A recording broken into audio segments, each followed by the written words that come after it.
Olá, tudo bem com você?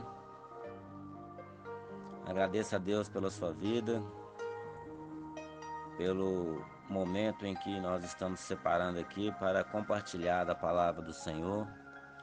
Espero que esteja tudo bem com você e espero que esses áudios tenham te ajudado a compreender qual seja a vontade do Senhor para as nossas vidas. Senhor Deus, em nome de Jesus Cristo, agradecendo ao Senhor por este momento, pedimos ao Senhor humildemente que através do Teu Espírito Santo, o Senhor possa enxertar o nosso coração com as Suas santas palavras e pedimos que o Teu Santo Espírito possa revelar qual seja a Sua vontade para as nossas vidas e que através da revelação da Tua palavra, o Senhor possa nos edificar e nos congregar para o Senhor mesmo. Assim oro, te agradeço em nome de Jesus, que assim seja. Amém. A palavra do Senhor, a qual nós vamos compartilhar neste momento, se encontra no livro de Ezequiel, no capítulo 36, nos versículos 22, 25 ao 27. Eu passo a ler nesse instante. Dize, portanto, a casa de Israel: assim diz o Senhor Deus: não é por amor de vós que eu faço isto, ó casa de Israel, mas pelo meu santo nome, que profanastes entre as nações para onde fostes. Então aspergirei água pura sobre vós, e ficareis purificados de todas as vossas imundícias, e de todos os vossos ídolos vos purificarei. Dar-vos-ei coração novo, e porei dentro de vós espírito novo. Tirarei de vós o coração de pedra, e vos darei coração de carne. Porei dentro de vós o meu espírito, e farei que andeis nos meus estatutos, guardei os meus juízos e os observeis. A palavra do Senhor, a qual nós vamos partilhar neste momento, ela se inicia aí no versículo 22, aonde o Senhor proclama a casa de Israel dizendo: não é por amor de vós que eu faço isto, ó casa de Israel, mas pelo meu santo nome. Aqui nós vemos uma alusão à prioridade que Deus dá à santidade do seu nome. Porque no versículo 22, Deus acusa Israel de profanar o seu santo nome entre as nações por onde eles foram. Então, por causa do santo nome do Senhor, Ele mesmo se coloca em prontidão para defender a santidade do seu próprio nome. O nome de Deus é Jeová no português, que quer dizer: do Senhor provém a salvação, ou a salvação pertence ao Senhor, conforme está escrito no livro do profeta Jonas, capítulo 2, versículo 9. E ele insiste por meio do profeta dizendo: assim diz o Senhor Deus, não é por amor de vós que faço isso. Nós sempre aprendemos que Deus é Deus de amor, que Deus ama, que Deus amou o mundo. Mas o próprio Deus ordena ao profeta dizer que não é por amor de Israel que ele estava fazendo isso. Fazendo o quê? Esta nova aliança. Fazendo este novo pacto com a casa de Israel. Não era por causa de Abraão, não era por causa de Isaac, nem Jacó, e nem sequer por causa de Israel, mas era por causa do santo nome de Deus. Deus zela pelo seu nome. Deus preza pela santidade do seu santo nome.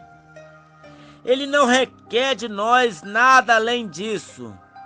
Conforme Jesus, quando foi questionado sobre qual o maior dos mandamentos, Jesus os fez lembrar do que Deus mandou Moisés escrever em Êxodo capítulo 20.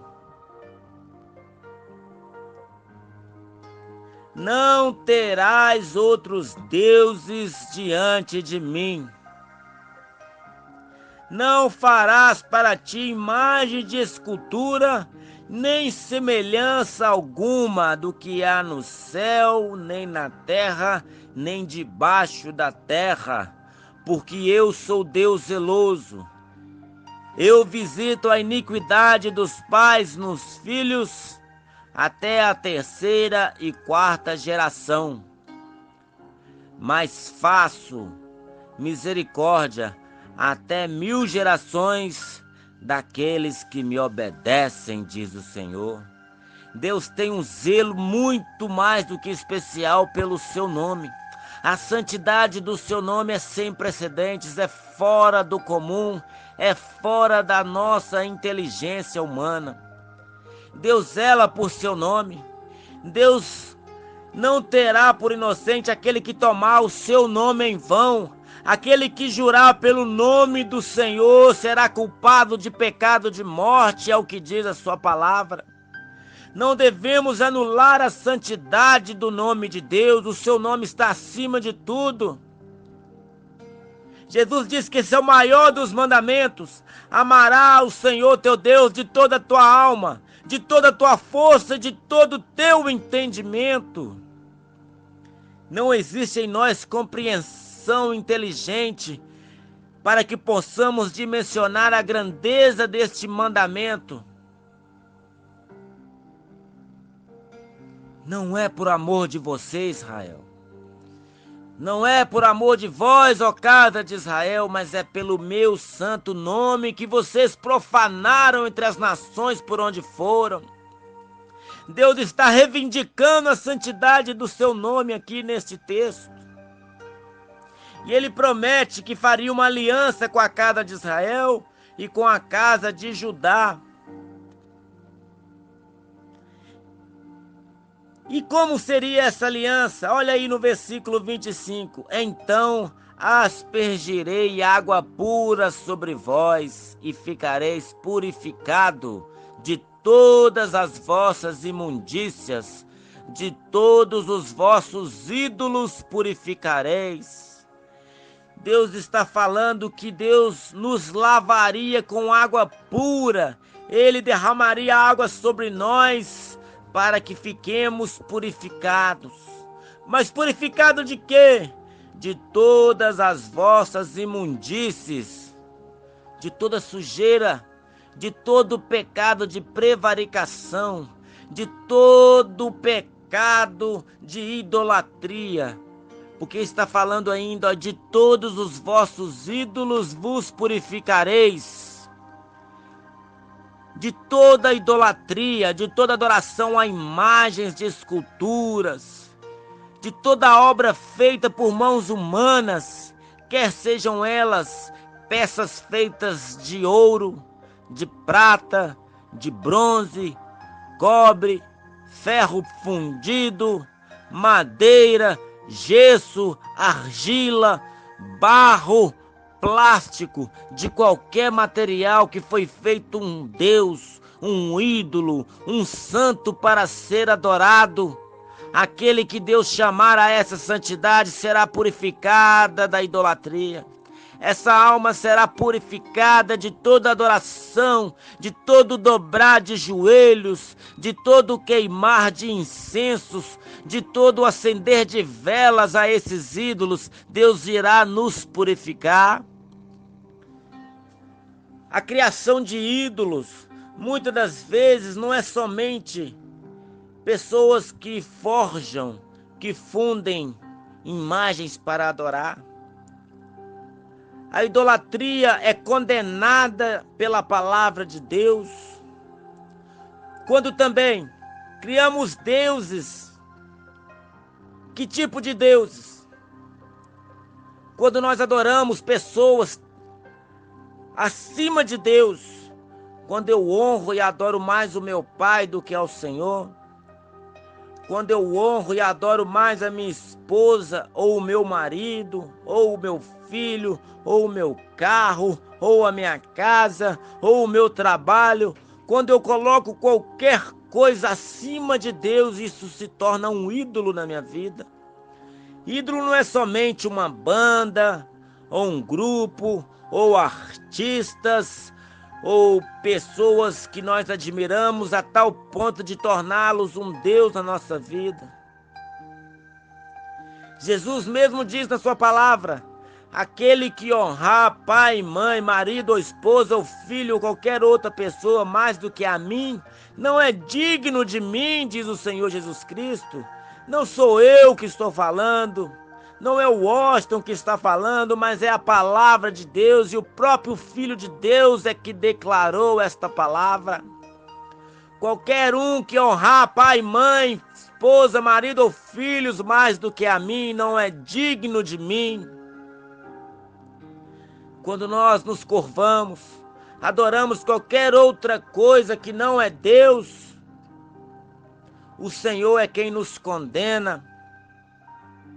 A palavra de Deus nos diz na carta de Paulo aos Romanos, no capítulo 1, a partir do versículo 16: não me envergonho do evangelho de Cristo, pois é o poder de Deus para a salvação de todo aquele que crê, primeiro do judeu e depois do grego. Mas ele continua, portanto, no versículo 17: do céu se revela a ira de Deus contra toda impiedade e injustiça.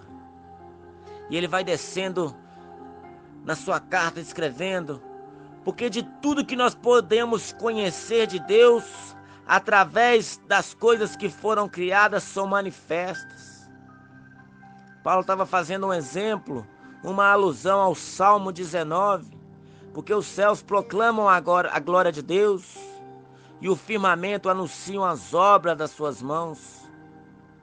Porque uma noite revela para outra noite o conhecimento, e o dia revela outro dia.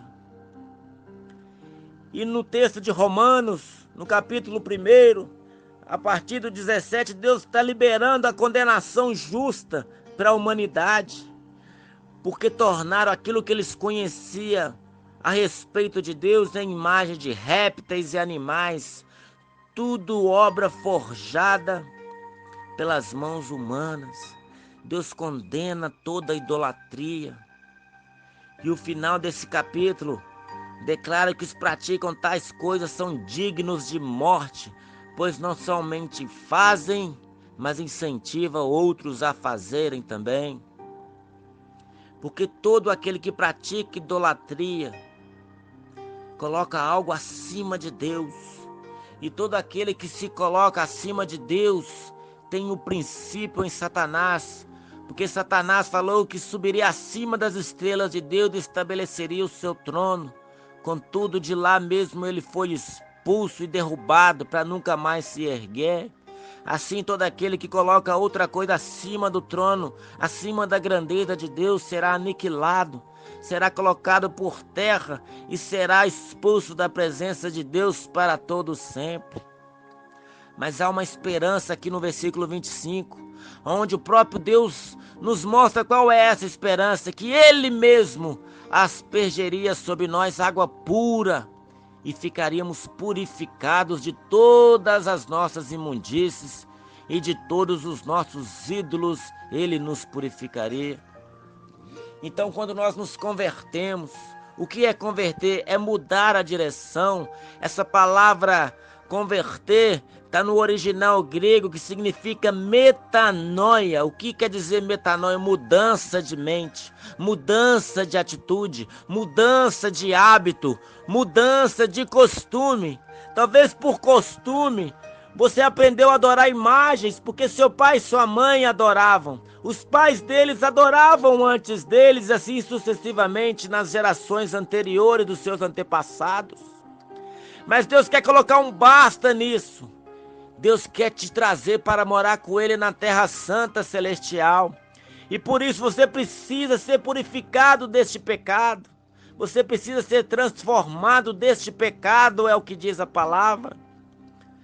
Mas isto é possível mediante o sacrifício e ressurreição de Jesus Cristo. Quando Jesus morre na cruz para derramar o seu sangue, este sangue é quem nos purifica de todo o pecado, porque nós sabemos que a palavra de Deus diz que não somente sangue, mas depois de sair todo o sangue de Jesus, passou a sair água, e essa água também nos purifica, porque sem o derramamento de sangue não há remissão de pecados, é o que diz a palavra do Senhor na carta aos Hebreus. Oh Senhor, tem misericórdia do nosso pecado de idolatria. Tem misericórdia do nosso pecado. Queremos ser purificados e limpos de toda essa imundície. Olha que promessa linda no versículo 26. Dar-vos-ei o coração novo. Por que nós precisamos de um coração novo? É Deus que está dizendo que nós precisamos. Mas não só de um coração novo.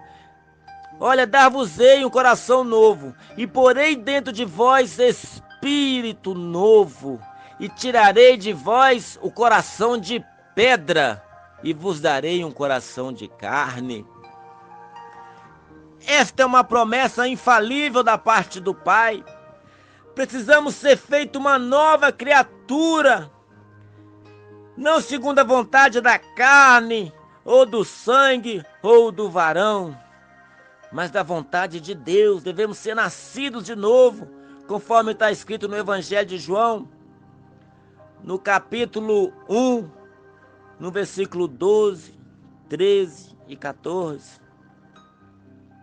Precisamos nascer de Deus, nascer da água e do Espírito.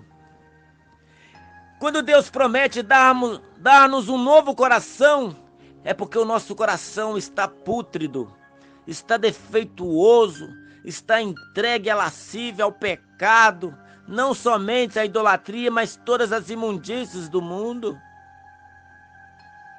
E o Senhor quer nos poupar da condenação eterna, onde Ele oferece para nós uma solução para o pecado. Seu Filho, Jesus Cristo, vindo na consumação dos séculos, e foi feito igual a nós, porém não pecou, foi obediente até a morte na cruz do Calvário, para que através da sua morte fosse nos dado a vida eterna. Aleluias. Quando Ele promete tirar o nosso coração de pedra, um coração duro, um coração obstruído, um coração cauterizado por causa do pecado, e nos dá um coração novo e um espírito novo, aleluias. E depois dessa regeneração, depois de ter nos dado um coração novo, um espírito novo, e depois de nos lavar pela palavra, no versículo 27, é uma promessa majestosa, gloriosa, sem precedentes, sem palavras humanas para definir. Porque no 27 está escrito: porei dentro de vós o meu espírito. Olha aí que o Espírito está em letras maiúsculas. Isso quer dizer que Ele mesmo colocaria dentro de nós o Espírito Santo. O próprio Deus viveria e passaria a nos habitar através do Espírito Santo. Então é só através do Espírito Santo é que podemos andar de acordo com a vontade de Deus, porque no 27 está escrito: porei dentro de vós o meu espírito, e farei que andeis nos meus estatutos, que quer dizer isso, ordenanças, mandamentos, guardeis os meus juízos e os observeis. Nós, por nós mesmos, não temos forças para andar em santidade, para guardar a lei do Senhor nos nossos corações. Mas a promessa de Deus nos diz que Ele mesmo colocaria dentro de nós, Ele poria dentro de nós do teu Espírito e faria que andemos nos seus estatutos e que guardássemos os seus juízos e os observássemos. Aleluia.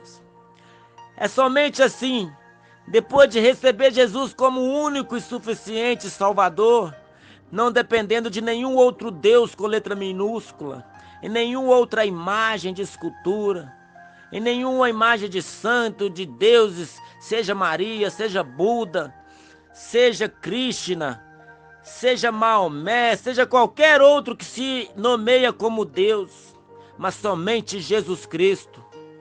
Porque está escrito na primeira carta de João, no capítulo 5, no versículo 20, e nós estamos no que é verdadeiro, em seu Filho, Jesus Cristo.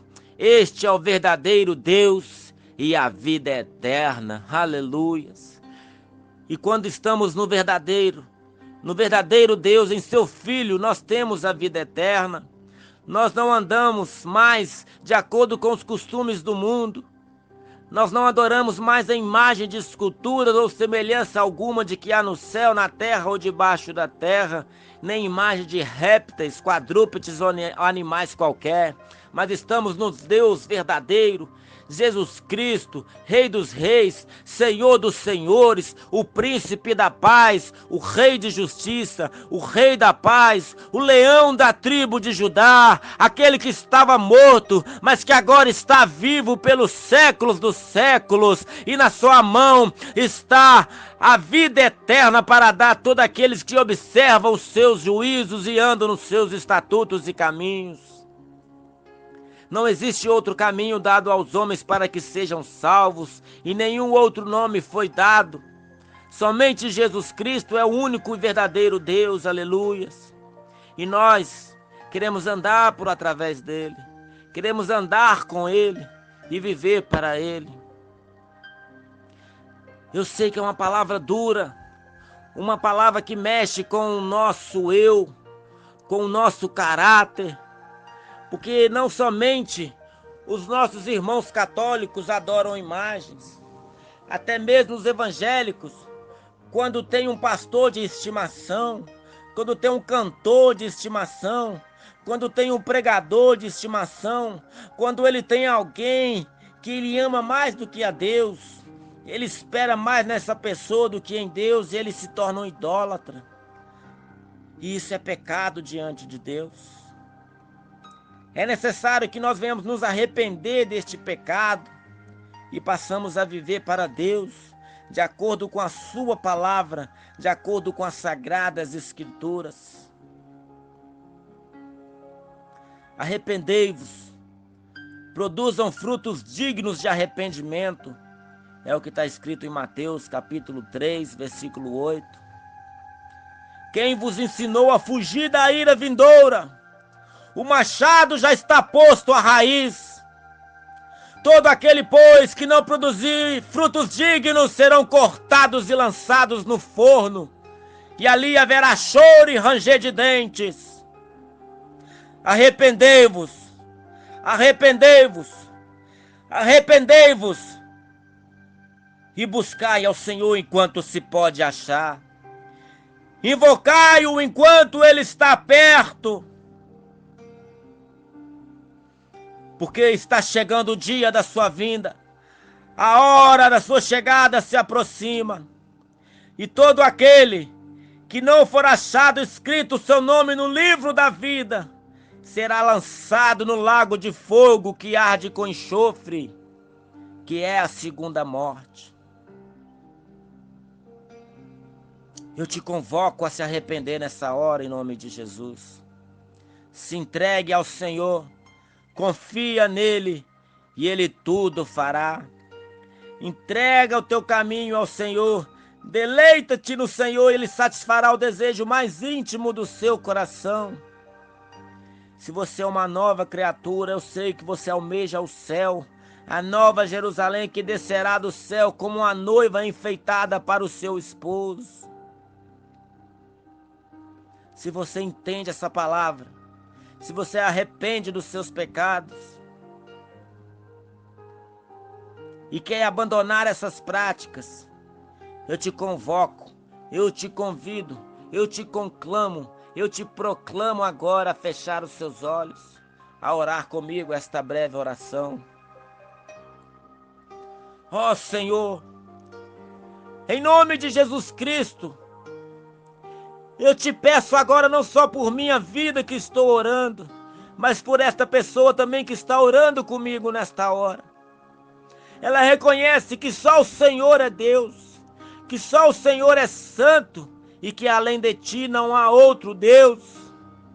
Nós nos arrependemos de ter produzido vários ídolos, várias imagens para adorarmos em seu lugar, ó Pai.